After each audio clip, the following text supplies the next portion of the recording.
Hey guys, welcome back to my YouTube channel. ഇന്നൊരു simple chicken curry റെസിപ്പിയാണ് ഞാൻ പറയാൻ പോണത് കേട്ടോ.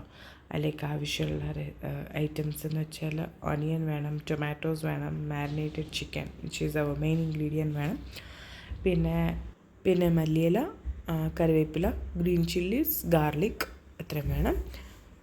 ഈ റെസിപ്പി വന്നിട്ട് എനിക്ക് സിമ്പിളായിട്ട് ആക്കാൻ പറ്റിയ റെസിപ്പിയാണ്. സോ അതാണ് ഞാൻ ഷെയർ ചെയ്യുന്നത്. കുറേ ആൾക്കാർക്ക് ഇങ്ങനെയല്ല വേറെ രീതിക്കായിരിക്കും വെക്കണേ. എനിക്കൊരു പാൻ എടുപ്പത്ത് വയ്ക്കുക. പാൻ ചൂടായതിനു ശേഷം നമ്മളതിലേക്ക് എണ്ണ ഒഴിക്കണം. എണ്ണ ചൂടായതിനു ശേഷം നമുക്കതിലേക്ക് ഓണിയൻസ് ഇട്ട് കൊടുക്കാം. ഓണിയൻസ് ഇട്ടിട്ട് നല്ലോണം സോട്ട് ചെയ്തെടുക്കണം. അപ്പോൾ അത് വേഗം തന്നെ വഴറ്റ് കിട്ടാൻ വേണ്ടിയിട്ട് നമ്മളതിലേക്ക് ഇത്തിരി ഉപ്പ് ആഡ് ചെയ്ത് കൊടുക്കാം. ഉപ്പ് ആഡ് ചെയ്ത് കൊടുത്ത് നല്ലോണം വഴറ്റിയെടുക്കുക. ഈ സമയം കൊണ്ട് നമുക്ക് നമ്മുടെ ചിക്കൻ മാരിനേഷൻ നിങ്ങൾക്ക് ചെയ്യാൻ പറ്റും. ഈ ടൈമിൽ നിന്നല്ല, നേരത്തെ തന്നെ ചെയ്ത് വെച്ചാൽ കുറച്ചുകൂടി നല്ലത്. ഒരു ഹാഫ് ആൻ അവർ ചെയ്ത് വെച്ചാൽ ഇച്ചിരി കൂടി നല്ലതാണ്. പിന്നെ ഹരിബരി എളുപ്പത്തിൽ ചെയ്യുന്നവർക്കും ആ ഒരു ലാസ്റ്റ് മൊമെൻറ്റിൽ സിമ്പിൾ റെസിപ്പി ആയതുകൊണ്ട് യു ക്യാൻ ഡു ഇറ്റ് അങ്ങനെ. സോ അതിനകത്ത് ചിക്കൻ മാരിനേഷനകത്ത് നമുക്ക് ആവശ്യമുള്ള ചിക്കൻ എടുത്തിട്ട് അതിലേക്ക് ഉപ്പ്, മഞ്ഞൾപ്പൊടി, മുളക് പൊടി, കുറച്ച് ലെമൺ, പുളിക്ക് അനുസരിച്ച് ലെമൺ അല്ലെങ്കിൽ നിങ്ങൾക്ക് തൈര് എടുക്കാം, അതും ഇട്ട് കുറച്ച് ജിഞ്ചർ ഗാർലിക് പേസ്റ്റ് ഇട്ട് മിക്സ് ചെയ്ത് മാരിനേറ്റ് ചെയ്ത് സൈഡിലേക്ക് വെക്കുക. ഇപ്പോൾ ഉള്ളി വഴറ്റിയതിന് ശേഷം നമുക്ക് അതിലേക്ക് ടൊമാറ്റോസ് ഇട്ട് കൊടുക്കാം. ടൊമാറ്റോ ഇട്ട് വീണ്ടും നല്ലോണം സോട്ട് ചെയ്യണം. നല്ലോണം വഴറ്റി വന്നതിന് ശേഷം അതിലേക്ക് ജിഞ്ചർ ഗാർലിക് പേസ്റ്റ് ഇട്ട് കൊടുക്കണം. പിന്നെ ഗ്രീൻ ചില്ലീസ്, കറിവേപ്പില. ഇനി നിങ്ങൾക്ക് സ്റ്റാർട്ടിങ്, അതായത് നമ്മുടെ ഉള്ളി വഴറ്റുമ്പോൾ തന്നെ അത് ഇട്ട് കൊടുക്കാം, അല്ലെങ്കിൽ ഈ ടൈമിലാണെങ്കിൽ ഇട്ട് കൊടുക്കാം. It is up to you all. അപ്പോൾ അത് നല്ലോണം ഇട്ടതിന് ശേഷം നല്ലോണം വഴറ്റിയെടുക്കുക. വഴറ്റി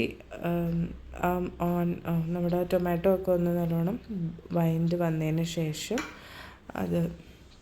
അതിലേക്ക് നമുക്ക് പൊടികൾ ആഡ് ചെയ്യാം. അപ്പോൾ ഞാൻ ഇതിനകത്ത് മഞ്ഞൾപ്പൊടി ആഡ് ചെയ്യണം. മുളക് പൊടി ഓൾറെഡി നമ്മൾ മാരിനേഷനിൽ ആഡ് ചെയ്തിട്ടുണ്ട്. പിന്നെ പച്ചമുളകും ഇട്ടിട്ടുണ്ട്.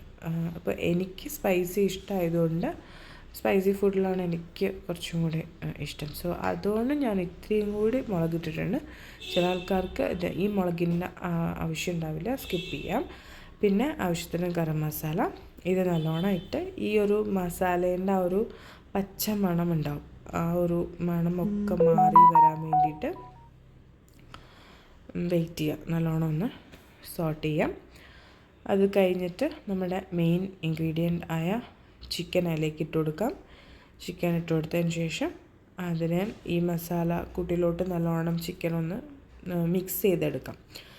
നല്ലോണം ആ മസാലാസൊക്കെ ചിക്കൻ്റെ മുകളിൽ പിടിക്കുന്ന രീതിക്ക് ഇങ്ങനെ മിക്സ് ചെയ്തെടുത്ത് കുറച്ച് നേരം അടച്ച് വെച്ചിട്ട് നമ്മൾ വേവിക്കുമ്പോൾ തന്നെ അതിൽ ചിക്കനിൽ നിന്നുള്ള വാട്ടറൊക്കെ ഉണ്ടാവുമല്ലോ, അതെല്ലാം പുറത്ത് വന്നിട്ട് ബോയിലാവാനുള്ള വെള്ളം അതിൽ നിന്ന് തന്നെ കിട്ടിക്കോളും. നമ്മൾ എക്സ്ട്രാ ആഡ് ചെയ്യണമെന്നില്ല.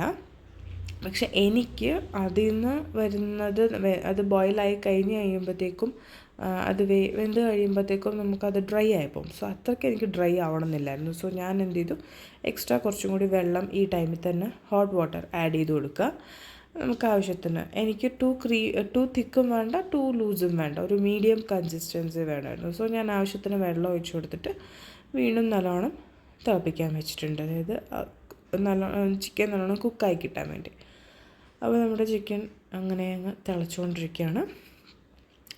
അതപ്പോൾ ഈ ടൈമിൽ നമുക്ക് ഉപ്പ്, മുളക് പൊടി എന്തെങ്കിലും നമുക്ക് ടേസ്റ്റ് ചെയ്തിട്ട് എന്തെങ്കിലും കുറവുണ്ടെങ്കിൽ ആവശ്യത്തിന് ആഡ് ചെയ്ത് കൊടുക്കാം. അപ്പോൾ എനിക്കെല്ലാം പാകത്തിന് ഞാൻ ഇട്ടിട്ടുണ്ടായിരുന്നു. സോ എക്സ്ട്രാ ഒന്നും ഇടാണ്ടി വന്നില്ല.